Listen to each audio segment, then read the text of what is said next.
бір секундта адамның өмірі өзгеріп кетуі мүмкін бе? Бүгінгі тақырып бізде бір секундта өмірді өзгерткен 10 оқиға жайында бөлісетін боламын. Кейде өмірді өзгерту үшін жылдар емес, бір ғана секунд жеткілікті. Бір қадам, бір бұрылыс, бір немесе жоқ. Бұл видеода бір секундтағы тағдырын мүлде басқа жаққа бұрып жіберген 10 шынайы оқиғамен бөлісемін.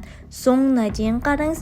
Әрине, бірінші оқиға сізді ал егер мен сол жерде болсам деп ойландыруы мүмкін. Ал ендеше кеттік. Каналға тіркеліп кетуді ұмытпаңыз. 10-шы оқиға. Бір қадам артқа шегінген адам. Жас жігіт метро платформасында тұрды. Пойыз жақындап келе жатты. Сол сәтте ішкі түйсігі артқа шық деп сыбырлағандай болды. Ол бір қадам артқа шегінді. Сол секундта қасында тұрған адам пойыз астында құлап кетті.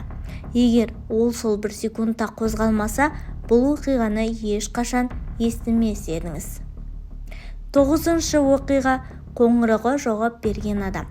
Әйел адам жұмыстан ерте шығайын деп тұрған. Сол кезде телефон соғылды. Кейін хабарласамын деуге болар еді. Бірақ ол қоңырауға жауап берді. Әңгіме 1 минутқа созылды, ал сол минутта ол мінуі тиіс автобус жол апатына ұшырады. 8-ші оқиға. Соңғы секундта жабылмаған есік.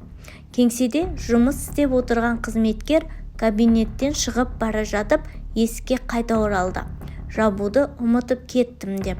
Дәл сол сәтте дәліздің екінші жағындағы ауыр сөре құлады.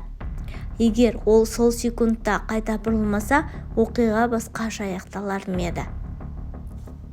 Бізде келесі 7-ші оқиға. Жолды басқа жерден кесіп өткен адам. Күнде бір жерден өтетін ер адам сол күні жолда басқа жерден кесіп өтеді. Неге екенін өзі де білмейді. Жай ғана ішкі сезім. Бірнеше секундтан кейін оның күнде өтетін жерінде жол апаты болады. 6-шы оқиға. 1 секундтық күдік. Ұшаққа мінер алдында жігіт кенеттен тоқтай қалды. Құжатымды қалдырып кеттім бе деп тексеруге қайта кірді. Сол кезде қақпа жабылды. Ол мінуі тиіс рейс әуеге көтерілгеннен кейін қайғылы жағдайға ұшырады. 5-ші оқиға. Баланы соңғы секундта ұстап қалған ана. Баласы жолға қарай жүгіріп бара жатты. Анасы айқайлады.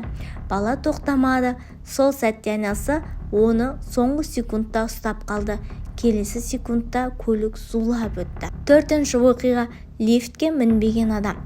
Ер адам лифтке жетті. Есігі ашық тұр. Ішінде адамдар бар.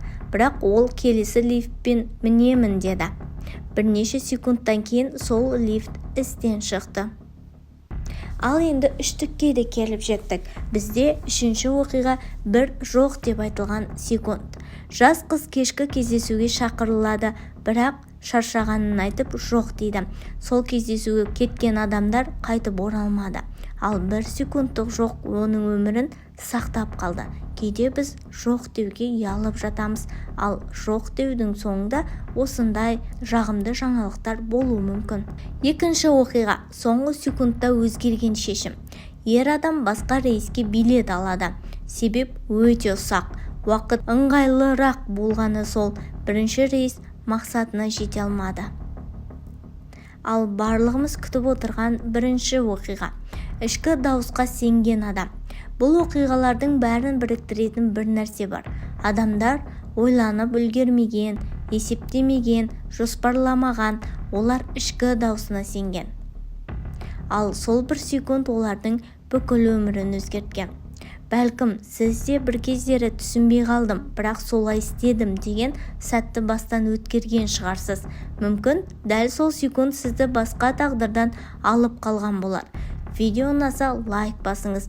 Бұндай оқиғалар барлығымыздың басымызда кездеседі, тек қана көре білуіміз. Пікірге сіздің өміріңізде өзгерткен 1 секунд болды ма? Жаза кетіңіз. Осындай шынайы әсерлі оқиғалар үшін каналға тіркеліп кетіп, мені қолдауды ұмытпаңыз.